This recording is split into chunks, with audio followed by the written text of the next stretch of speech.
44তম বিসিএসে 166 নম্বর প্রশ্নে গাণিতিক যুক্তি রিলেটেড একটা জটিল সংখ্যার ম্যাথ দিয়েছিল এরকম যে আই ইনভার্স 49 এর মান কত, যেটা 44তম বিসিএসে আছে। তো সমাধানে আসি।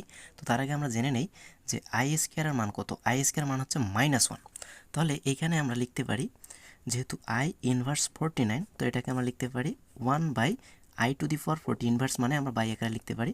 তাহলে এখান থেকে আমরা লিখব 1/i এর উপর পাওয়ার 40, আই এর উপর পাওয়ার 48 ইন্টু আই। একই কথা।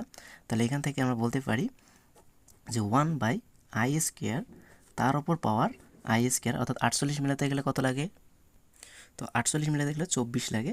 তাহলে এখান থেকে আমরা বলতে পারি 1/i² মান যেহেতু -1, -1 এর উপর পাওয়ার 24 ইন্টু আই ইকুয়ালস টু, তাহলে আমরা বলতে পারি 1/, এটার মান হচ্ছে 1 এর সাথে আই গুণ করলে আই, তো উপরে নিচে যেহেতু আই আছে, তার মানে উপরে নিচেও আই দ্বারা গুণ করি, তাহলে i² হয়ে যাচ্ছে। তাহলে এখানে অ্যান্সার আছে